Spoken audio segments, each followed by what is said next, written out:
Hi ಸ್ನೇಹಿತರೆ, welcome to ನಮ್ಮ news ಮತ್ತೊಂದು ವಿಡಿಯೋಗೆ ಸ್ವಾಗತ. ನಾನು ನಿಮ್ಮ ಪ್ರೀತಿಯ ಶಂಕರ್.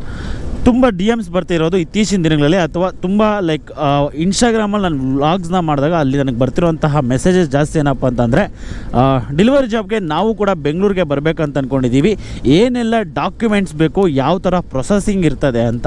ಸೊ ಪ್ರತಿ ವೀಡಿಯೋಗಳಲ್ಲಿ ನಾವು ಆಲ್ಮೋಸ್ಟ್ ಹೇಳಿರ್ತೀವಿ, ಅಂದರೆ ಈ ಥರ ಡಾಕ್ಯುಮೆಂಟ್ಸ್ ಬೇಕು. ಸೊ ಕಾಮನ್ ಥಿಂಗ್ ಇದು ಅಂತ ನಾವು ಅಂದ್ಕೊಂಡಿರ್ತೀವಿ. ಆದರೂ ಕೂಡ ಒಂದಷ್ಟು ಜನಕ್ಕೆ ಇದ್ರ ಬಗ್ಗೆ ಗೊತ್ತಿರಲ್ಲ. ಸೊ ಯಾರೆಲ್ಲ ಡೆಲಿವರಿ ಜಾಬ್ಗೆ ಹೊಸ್ದಾಗಿ ಬರಬೇಕು ಅಂತ ಅಂದ್ಕೊಂಡಿದ್ದೀರಾ, ಅಥವಾ ಯಾರಾದರೂ ನಿಮ್ಮ ಫ್ರೆಂಡ್ಸ್ ಯಾರಾದರೂ ಈ ಜಾಬ್ಗೆ ಡೆಲಿವರಿ ಜಾಬ್ ಮಾಡಬೇಕು ಅಂತ ಅಂದ್ಕೊಂಡಿದ್ರೆ, ಸೊ ಅವ್ರಿಗೆ ಈ ಒಂದು ವಿಡಿಯೋನ ಶೇರ್ ಮಾಡಿ. ಆ್ಯಂಡ್ ನಮ್ಮ ಚಾನಲ್ನ ಸಬ್ಸ್ಕ್ರೈಬ್ ಮಾಡ್ಕೊಂಡ್ರೆ ಸಬ್ಸ್ಕ್ರೈಬ್ ಮಾಡ್ಕೊಳ್ಳಿ.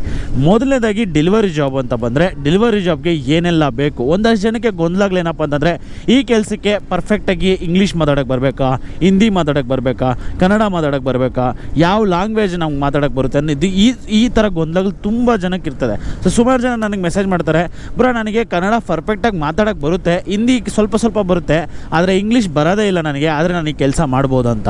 ಗುರು, ಈ ಕೆಲಸ ಮಾಡೋದಕ್ಕೆ ಯಾವುದೇ ಲ್ಯಾಂಗ್ವೇಜ್ ಬರಲೇಬೇಕು ಅನ್ನೋ ಅವಶ್ಯಕತೆ ಇಲ್ಲ.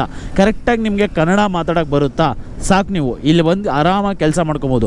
ಒಂದಷ್ಟು ಜನಕ್ಕೆ ಡೌಟ್ಸ್ ಇದೆ, ಏನಪ್ಪ ಅಂತಂದರೆ ಮೊಬೈಲಲ್ಲಿ ಕೂಡ ನಮಗೆ ಇಂಗ್ಲೀಷಲ್ಲಿ ಆರ್ಡ್ರ್ ಬಂದರೆ ಅದನ್ನೆಲ್ಲ ನೋಡೋಕ್ಕೆ ಬರೋಲ್ಲ, ಕನ್ನಡ ಓದೋಕ್ಕೆ ಬರುತ್ತೆ, ಕನ್ನಡ ಮಾತಾಡೋಕ್ಕೆ ಬರುತ್ತೆ, ಆದರೆ ಇಂಗ್ಲೀಷ್ ನಮಗೆ ಬರೋಲ್ಲ ಅಂತಂದರೆ ತಲೆ ಕೆಡಿಸ್ಕೋಬೇಡಿ.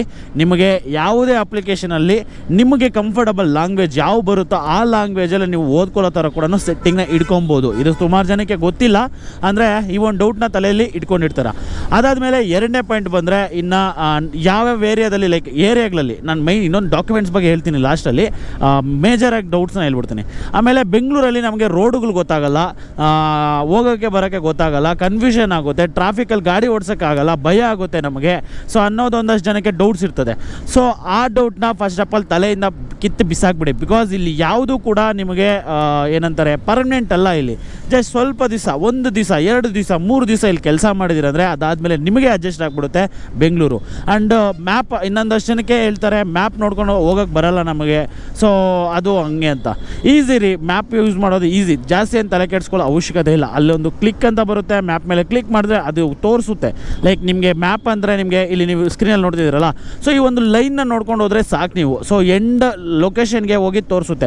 ಒಂದಷ್ಟು ಜನಕ್ಕೆ ಡೌಟ್ ಏನಿರ್ತದೆ ಅಂತಂದರೆ, ಕಸ್ಟಮರ್ ಹಾಕಿರೋಂಥ ಲೊಕೇಶನ್ನ ನಾವು ನೋಡ್ಕೊಂಡು ಹೋಗಬೇಕು, ಲೈಕ್ ಅದನ್ನು ಕಾಪಿ ಮಾಡಿ ಗೂಗಲಲ್ಲಿ ಹಾಕೊಂಡು ಸುಮಾರು ಜನಕ್ಕೆ ಡೌಟ್ ಇರ್ತದೆ. ಆ ಥರ ಏನಿಲ್ಲ. ನಿಮಗೆ ಜಸ್ಟ್ ಲೈಕ್ ಹೇಳಬೇಕು ಅಂತಂದರೆ, ನಿಮ್ಗೆ ಇಲ್ಲೇ ಸ್ಕ್ರೀನಲ್ಲೇ ತೋರಿಸ್ಬಿಡ್ತೀನಿ ನೋಡಿ. ಈಗ ನಾನು ಒಂದು ಕಸ್ಟಮರ್ ಲೊಕೇಶನ್ ಹತ್ರ ಹೋಗ್ತಾ ಇದ್ದೀನಿ. ಸೊ ನಿಮಗಿಲ್ಲಿ ನೋಡಿ ಈ ಥರ ಲೈನ್ ತೋರಿಸುತ್ತೆ. ಈಗ ಕಸ್ಟಮರ್ ಲೊಕೇಶನ್ ಎಲ್ಲಿದೆ, ಎಂಡ್ ಪಾಯಿಂಟ್ ತೋರಿಸುತ್ತೆ, ಅಲ್ಲಿವರೆಗೂ ಒಂದು ಲೈನ್ ತೋರಿಸುತ್ತೆ. ಆ ಲೈನ್ನ ಫಾಲೋ ಮಾಡ್ಕೊಂಡು ಹೋದರೆ ಸಾಕು. ಆಮೇಲೆ ಈ ಹೈವೇಗಳಲ್ಲಿ ಓಡಿಸ್ಬಿಡ್ಬೋದು, ಗಲ್ಲಿಗಳಲ್ಲಿ ಗೊತ್ತಾಗಲ್ಲ ಅಂತ. ಗಲ್ಲಿಗಳಲ್ಲೂ ಅಷ್ಟೇ, ಒಂದು ರೋಡ್ ಮಿಸ್ ಮಾಡಿದೆ ಆ ಮ್ಯಾಪ್ನ ಅಬ್ಸರ್ವ್ ಮಾಡ್ಕೊಂಡು ಮಾಡಿಬಿಟ್ರೆ ಸಾಕು. ನೀವು ಒಂದು ಸ್ವಲ್ಪ ದಿವಸ, ಅಂದರೆ ನಿಮಗೆ ಗೊತ್ತಾಗೋವರೆಗೂ, ಅಡ್ಜಸ್ಟ್ ಆಗೋವರೆಗೂ, ಅಲ್ಲಿವರೆಗೂ ಮ್ಯಾಪ್ ಅನ್ನೋದು ತುಂಬ ಯೂಸ್ ಮಾಡಿ.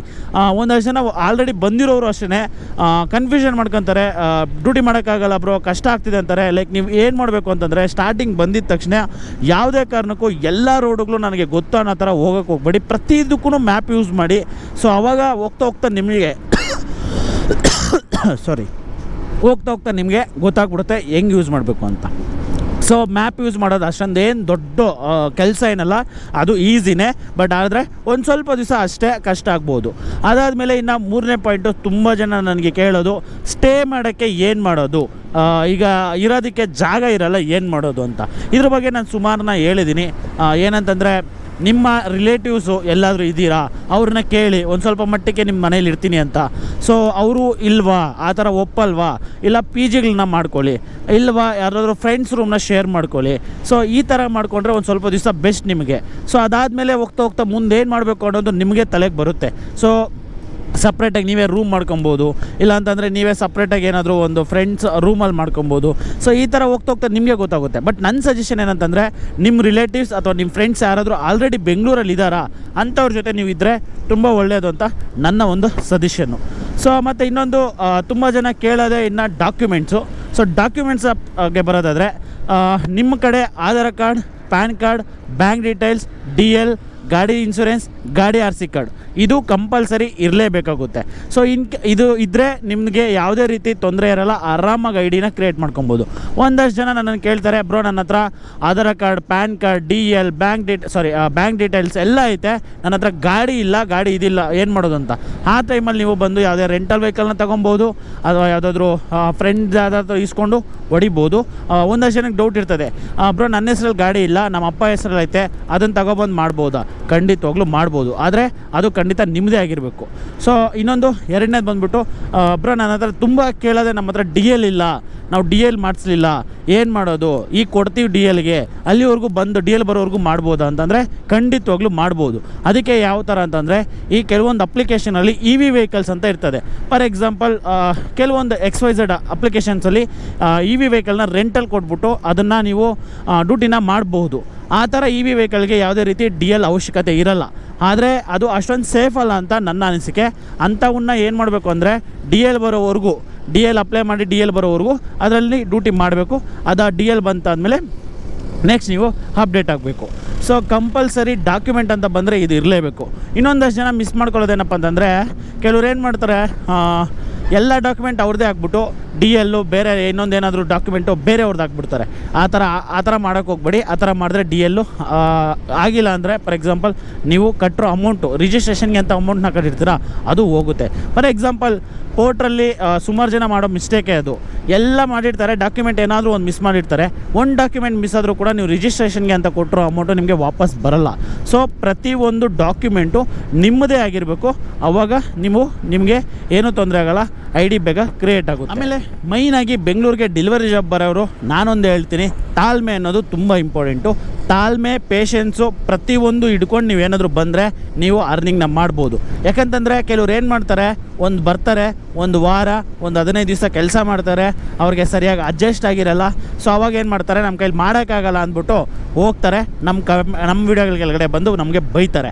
ಸೊ ನಾನು ಹೇಳೋದೇನಪ್ಪ ಅಂತಂದರೆ, ಒಂದು ತಲೆಯಲ್ಲಿ ಇಟ್ಕೊಳ್ಳಿ, ಮಿನಿಮಮ್ ನೀವು 1 ತಿಂಗಳು ಕೆಲಸ ಮಾಡಿಲ್ಲ ಅಂತಂದರೆ ಡೆಲಿವರಿ ಜಾಬ್ನ ಅಡ್ಜಸ್ಟ್ ಆಗೋದು ಕಷ್ಟ. ತಿಳ್ಕೊಬೋದು, ಡೆಲಿವರಿ ಜಾಬ್ ಬಗ್ಗೆ ತಿಳ್ಕೊಬೋದು ನೀವು 1 ದಿನ 2 ದಿನ ಕೆಲಸ ಮಾಡಿದ್ರೆ, ಆದರೆ ಅಡ್ಜಸ್ಟ್ ಆಗಬೇಕು, ನೀವು ಅದಕ್ಕೆ ಹೊಂದ್ಕೋಬೇಕು, ನಿಮಗೆ ಅದರ ಐಡಿಯಾಸ್ ಗೊತ್ತಾಗಬೇಕು, ಹೆಂಗೆ ಏನು ಅಂತ ತಿಳ್ಕೊಬೇಕು. ಹಂಗಂದರೆ ನೀವು ಖಂಡಿತವಾಗ್ಲೂ ಅಟ್ಲೀಸ್ಟ್ 1 ತಿಂಗಳು ನೀವೇನಾದರೂ ಕೆಲಸ ಮಾಡಿದ್ರೆ ನಿಮಗೆ ಗೊತ್ತಾಗುತ್ತೆ ಹೆಂಗೆ ಮಾಡಬೇಕು, ಯಾವ ಥರ ಮಾಡಬೇಕು ಡ್ಯೂಟಿ ಅನ್ನೋದು. ನೀವು ತಾಳ್ಮೆ ಇಲ್ದಿರ ಬಂದು ಒಂದು 15 ದಿವಸ, ಒಂದು ವಾರ ಮಾಡಿಬಿಟ್ಟು ಅಡ್ಜಸ್ಟ್ ಆಗಲಿಲ್ಲ ಅಂತ ಹೋಗ್ಬಿಟ್ರೆ ನಾವೇನೂ ಮಾಡೋಕ್ಕಾಗಲ್ಲ. ಆಮೇಲೆ ನೀವು ಯಾರಾದರೂ ಇಲ್ಲಿ ಡೆಲಿವರಿ ಇನ್ನೊಂದು ನಾನು ಹೇಳೋದೇನಪ್ಪ ಅಂತಂದರೆ, ಬೆಂಗಳೂರಿಗೆ ಬಂದಾಗ ಕೇಳಿ, ನೀವು 1 ಅಲ್ಲ 4 ಅಲ್ಲ 10 ಜನ ಹುಡುಗರನ್ನ ಕೇಳಿ, ಎಷ್ಟು ದಿವಸದಿಂದ ಕೆಲಸ ಮಾಡ್ತಿದ್ದೀರಾ, ನಿಮ್ಮ ಎಕ್ಸ್ಪೀರಿಯೆನ್ಸ್ ಏನು, ಹೆಂಗೆ ಅಂತ ತಿಳ್ಕೊಳ್ಳಿ. ಅವಾಗ ಅವ್ರು ಹೇಳ್ತಾರೆ ಅವ್ರ ಎಕ್ಸ್ಪೀರಿಯೆನ್ಸ್ನ. ಯಾಕಂತಂದರೆ 1 ದಿನ ಏನೂ ಆಗಿರಲ್ಲ, ಸತತವಾಗಿ 1 ತಿಂಗಳು 2 ತಿಂಗಳು ನೀವು ಕೆಲಸ ಮಾಡಿದ್ರೇ ಇದ್ರ ಬಗ್ಗೆ ಮತ್ತೆ ನಿಮಗೆ ಐಡಿಯಾ ಬರೋದು. ಆಮೇಲೆ ಇನ್ನೊಂದು ಮೆಜಾರಿಟಿ ತುಂಬ ಜನ ಕೇಳೋದು, ನಾನು ಬೆಂಗಳೂರಿಗೆ ಬಂದಿದ್ದ ತಕ್ಷಣ ಯಾವ ಅಪ್ಲಿಕೇಶನಲ್ಲಿ ನಾನು ವರ್ಕ್ ಮಾಡಲಿ ಬ್ರೋ, ಸುಮಾರು ಆಪ್ಷನ್ಸ್ ಇದ್ದಾವೆ, ಸ್ವಿಗ್ಗಿ, ಝೊಮ್ಯಾಟೊ, ರ್ಯಾಪಿಡೋ, ಪೋರ್ಟರು, ಈ ಕ್ವಿಕ್ಕರು, ಮ್ಯಾಜಿಕ್ ಪಿನ್ನು, ಈ ಥರ ತುಂಬ ಅಪ್ಲಿಕೇಶನ್ಸು ನೀವು ತೋರಿಸ್ಕೊಟ್ಟಿದ್ದೀರಾ. ಆದರೆ ಆ ಅಪ್ಲಿಕೇಶನಲ್ಲಿ ನಾನು ಯಾವ ಅಪ್ಲಿಕೇಶನಲ್ಲಿ ನಾನು ವರ್ಕ್ ಮಾಡಲಿ ಅಂತ ನನ್ನನ್ನು ಪ್ರಶ್ನೆ ಮಾಡ್ತೀರಾ. ನೋಡಿ, ಇದು ಒಂದು ತಲೆಯಲ್ಲಿ ಇಟ್ಕೊಳ್ಳಿ. ತುಂಬ ಅಂದರೆ ತುಂಬ ಇದು ಅಂದರೆ ನಾನೇನು ಆನ್ಸರ್ ಮಾಡೋಕ್ಕಾಗಲ್ಲ ಈ ಒಂದು ಪ್ರಶ್ನೆಗೆ. ಯಾಕಂತಂದರೆ ಒಂದು ಮಾತು ತಲೆಯಲ್ಲಿ ಇಟ್ಕೊಳ್ಳಿ, ನನ್ನ ಕ್ಯಾಪಬಿಲಿಟಿ, ನನ್ನ ಸ್ಟ್ರೆಂತು, ನನ್ನ ಒಂದು ಏನಂತಾರೆ ಶಕ್ತಿ ನನಗೆ ಗೊತ್ತಿರ್ತದೆ. ನಾನು ಯಾವ ಅಪ್ಲಿಕೇಶನಲ್ಲಿ ವರ್ಕ್ ಮಾಡಬೇಕು, ಇನ್ನು ಯಾವ ಅದರಲ್ಲಿ ಮಾಡಿದ್ರೆ ನನಗೆ ವರ್ಕೌಟ್ ಆಗುತ್ತೆ ಅನ್ನೋದು ನಮಗೆ ಗೊತ್ತಿರ್ತದೆ. ಈಗ ಫಾರ್ ಎಕ್ಸಾಂಪಲ್ ನಾನು ಬೇಗ ಬೆಳಗ್ಗೆ ಎದ್ದೇಳ್ತೀನಿ, ಹಾರ್ಡ್ ವರ್ಕ್ ಮಾಡ್ತೀನಿ, ನನಗೆ ಜಾಸ್ತಿ ಅರ್ನಿಂಗ್ಸ್ನ ಮಾಡಬೇಕು ಅಂತಂದಾಗ ಸ್ವಿಗ್ಗಿ, ಝೊಮ್ಯಾಟೊ ಈ ಥರ ಇದರಲ್ಲಿ ವರ್ಕ್ ಮಾಡಬೇಕು. ಇಲ್ಲ ಬ್ರೋ, ನನಗೆ ಕೆಲವರು ಬೇಗ ಎದ್ದೇಳೋಕ್ಕಾಗಲ್ಲ, ಒಂದು ಲೇಟಾಗಿ ಎದ್ದೇಳ್ತಾರೆ, ಲಾಗಿನ್ ಅವರ್ಸ್ ಕೊಡೋಕ್ಕಾಗಲ್ಲ. ಸೊ ಈ ಥರ ಒಂದಷ್ಟು ನಾನು ಪ್ರತಿ ವಿಡಿಯೋದಲ್ಲಿ ನಾನು ಅದೇ ಹೇಳೋದು. ಈಗ ಇದಕ್ಕೆ ಈ ಅಪ್ಲಿಕೇಶನಲ್ಲಿ ಕೆಲಸ ಮಾಡೋಕ್ಕೆ ಇದ್ರದ್ದೇ ಆದಂತಹ ಒಂದಷ್ಟು ಇದಿರ್ತದೆ. ಬೇಗ ಎದ್ದೇಳಬೇಕು, ಲಾಗಿನ್ ಅವರ್ಸ್ ಮೇಂಟೈನ್ ಮಾಡಬೇಕು, ಕಂಟಿನ್ಯೂಸ್ ಆಗಿ ಡ್ಯೂಟಿ ಮಾಡಬೇಕು, ಏನೇ ಕಷ್ಟ ಬಂದರೂ ತಡ್ಕೋಬೇಕು, ಈ ಒಂದಷ್ಟು ಇದಿರ್ತವೆ. ಏನಂತಾರೆ ಲೈಕ್ ಅದಕ್ಕೆ ಆದಂತಹ ಒಂದು ನಮ್ಮ ಸ್ಟ್ರೆಂತ್ ನಮಗೆ ತಿಳ್ಕೊಬೇಕಾಗುತ್ತೆ. ಸೊ ನೀವು ವೀಡಿಯೋ ನೋಡ್ತಿದ್ದಾಗಲೇ ನಿಮಗೆ ಗೊತ್ತಾಗುತ್ತೆ, ನಾನು ಆ ಅಪ್ಲಿಕೇಶನಲ್ಲಿ ವರ್ಕ್ ಮಾಡೋಕ್ಕೆ ಎಷ್ಟು ಅವರ್ ಲಾಗಿನ್ ಅವರ್ಸ್ ಕೊಟ್ಟಿದ್ದೀನಿ, ಎಷ್ಟೆಲ್ಲ ಎಫರ್ಟ್ ಹಾಕಿದ್ದೀನಿ, ಯಾವ ಥರ ಕಸ್ಟಮರ್ಸ್ ಹತ್ರ ರಿಯಾಕ್ಟ್ ಆಗ್ತೀವಿ, ಎಷ್ಟು ರೆಸ್ಟೋರೆಂಟನ್ನು ವಿಸಿಟ್ ಮಾಡಬೇಕಾಗುತ್ತೆ. ಈ ಎಫರ್ಟ್ ಎಲ್ಲ ನೋಡಿದ ಮೇಲೆ ನಿಮಗೆ ಒಂದು ಐಡಿಯಾ ಬರುತ್ತೆ, ನಾನು ಈ ಅಪ್ಲಿಕೇಶನಲ್ಲಿ ಮಾಡಬಹುದು, ಇದರಲ್ಲಿ ಮಾಡ್ತೀನಿ ಅನ್ನೋ ಒಂದು ಧೈರ್ಯ ನಿಮಗೆ ಬರುತ್ತೆ. ಅಂಥ ಅಪ್ಲಿಕೇಶನಲ್ಲಿ ನೀವು ಮಾಡಿ. ನಾನು ಯಾವುದೋ ಒಂದು ಅಪ್ಲಿಕೇಶನಲ್ಲಿ ಹೇಳಿದ್ರೆ ಅದು ನನ್ನ ಸ್ಟ್ರೆಂತಿಗೆ ನಾನು ಹೇಳಿರ್ತೀನಿ. ಸೊ ನಿಮ್ಮ ಸ್ಟ್ರೆಂತಿಗೆ ನಿಮಗೆ ಗೊತ್ತಿರ್ತದೆ ನೀವು ಯಾವ ಅಪ್ಲಿಕೇಶನಲ್ಲಿ ಮಾಡಬೇಕು ಅಂತ. ಆಮೇಲೆ ಇನ್ನೊಂದು ನಾನು ಹೇಳೋದೇನಪ್ಪ ಅಂತಂದರೆ, ಬಂದರೆ ಬೆಂಗಳೂರಿಗೆ ಒಂದು ಸ್ವಲ್ಪ ದಿವಸ ಕೆಲಸ ಮಾಡಿ. ಈಗ ಫಾರ್ ಎಕ್ಸಾಂಪಲ್ 1-2 ವಾರ ಮಾಡಿದ್ರೆ ಸ್ವಿಗ್ಗಿಯಲ್ಲಿ, ಇನ್ನೊಂದು 2 ವಾರ ಝೊಮ್ಯಾಟೊ ಮಾಡಿ ನೋಡಿ. ಆ 2ರಲ್ಲಿ ನಿಮ್ಗೆ ಯಾವ್ದು ಬೆಸ್ಟ್ ಅಂತ ನಿಮಗೆ ಗೊತ್ತಾಗುತ್ತೆ. ಅದರಲ್ಲಿ ಅವಾಗ ವರ್ಕ್ ಮಾಡಿ. ಸೊ ಅವಾಗ ಈಸಿ ಆಗುತ್ತೆ ನಿಮಗೆ. ಸೊ ಇದು ನನ್ನ ಒಂದು ಸಜೆಷನು, ಜಸ್ಟ್ ಸಜೆಷನ್ನು. ಈ ಥರ ಕೂಡ ಮಾಡಬಹುದೇನೋ ಅಂತ ನೋಡಿ ಅಂತ. ಸೊ ಮುಂದಿನ ದಿನಗಳಲ್ಲಿ ಯಾರಾದರೂ ಬಂದರೆ ಸೊ ಅವ್ರಿಗೆ ನನ್ನ ಕಡೆಯಿಂದ ಇದೊಂದು ಸಜೆಷನ್ನು. ಆ್ಯಂಡ್ ಇದಾಗಿತ್ತು ಹೊಸ್ದಾಗಿ ಯಾರಾದರೂ ಡೆಲಿವರಿ ಜಾಬ್ಗೆ ಬೆಂಗಳೂರಿಗೆ ಬಂದರೆ ಅವ್ರು ಏನೆಲ್ಲ ತಿಳ್ಕೊಬೇಕು ಅನ್ನೋದು. ಸೊ ಈ ವಿಡಿಯೋ ನಿಮ್ಗೆ ಏನು ಅನ್ನಿಸ್ತು, ನಿಮ್ಗೆ ಈ ವಿಡಿಯೋ ಏನಾದರೂ ಯೂಸ್ಫುಲ್ ಆಗಿದೆಯಾ? ಸೊ ದಯವಿಟ್ಟು ನಮ್ಮ ಚಾನಲ್ನ ಇನ್ನೂ ಸಬ್ಸ್ಕ್ರೈಬ್ ಮಾಡ್ಕೊಂಡ್ರೆ ನೋಡ್ತಿದ್ದಾರೆ ಸಬ್ಸ್ಕ್ರೈಬ್ ಮಾಡ್ಕೊಂಡು ಬೆಲ್ಲೈಕನ್ನ ಕ್ಲಿಕ್ ಮಾಡ್ಕೊಳ್ಳಿ.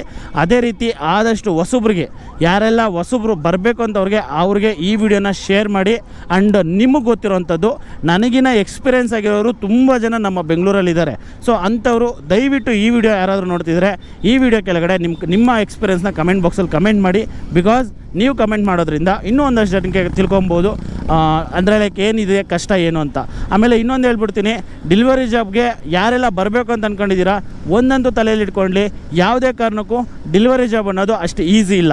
ತುಂಬ ಎಫರ್ಟ್ ಹಾಕಬೇಕು, ತುಂಬ ಕಷ್ಟಪಡಬೇಕು. ತುಂಬ ಕಷ್ಟಪಟ್ಟರೆ ಮಾತ್ರ ಇಲ್ಲಿ ಪ್ರತಿಫಲ ಸಿಗೋದು.